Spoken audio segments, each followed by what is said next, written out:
আসসালামু আলাইকুম প্রিয় দর্শক।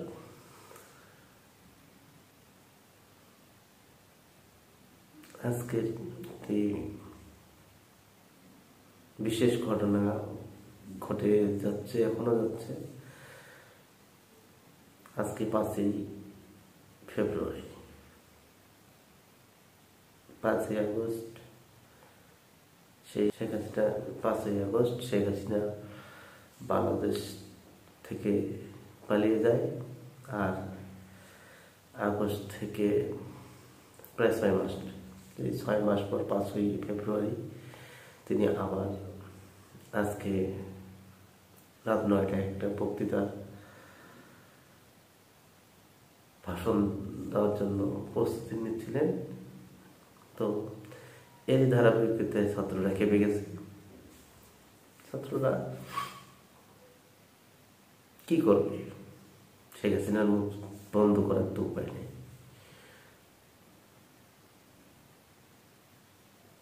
তো ছাত্ররা হঠাৎ করে বুদ্ধি পেয়ে গেল।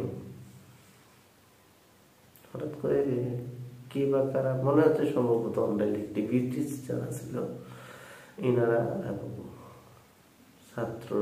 ছাত্র বৈষম্য বিরোধী ছাত্র, সাধারণ ছাত্র, আমজনতা সবাই মিলে যেটা করলো আর কি, সন্ধ্যা হওয়ার পর ধানমন্ত্রী 32 নম্বর সবাই সমাগত হলো। আমি মোবাইল স্কুল করতে দেখলাম যে 32 নম্বর বুলডোজার দিয়ে ঘুরিয়ে দেওয়া হবে আজকে।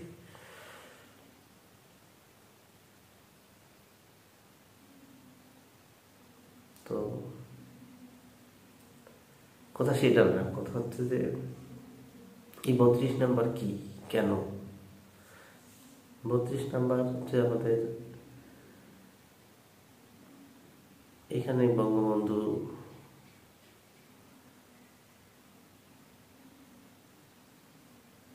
বসবাস করতেন এবং 32 নম্বরে অনেক ইতিহাসই আছে।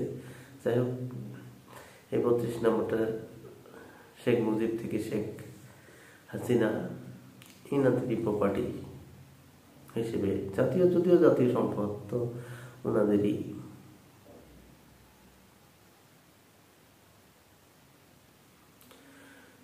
হাতে ছিল, ওনাদেরই সম্পত্তি হিসেবে। যদিও শেখ হাসিনা এটাকে জাতীয়করণ করে দিয়েছেন জনগণের সম্পত্তি হিসেবে, তারপরও ওই যে 32 নম্বর শেখ হাসিনার জাল আর কি 32 নম্বরই পড়তেছে। যদি আমি ভুল না করে থাকি তাহলে সম্ভবত শেখ হাসিনা বক্তৃতা মানে শেখ হাসিনা ভারত থেকে মোবাইলে বাংলাদেশ আওয়ামী লীগ পেজে ওখানে একটা ভাষণ দিবেন। এই ভাষণটা দেওয়ার প্রতিবাদী ছাত্র জনতা সবাই খেপে গিয়েছে। রক্তের দাগ শুকাতে না শুকাতেই বাংলাদেশ আওয়ামী লীগ আবার বাংলাদেশে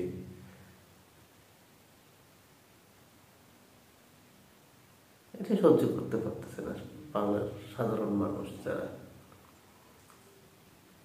এখন কি বাংলা সবাই চাচ্ছে, আমি চাচ্ছি, আমাদের মতো আমজনতা চাচ্ছে কি চাচ্ছে না সেটা বড় কথা না, কিন্তু মেজরিটি যেটা বলতেছে আর কি, এতগুলো লোক, আমার মনে হয় যে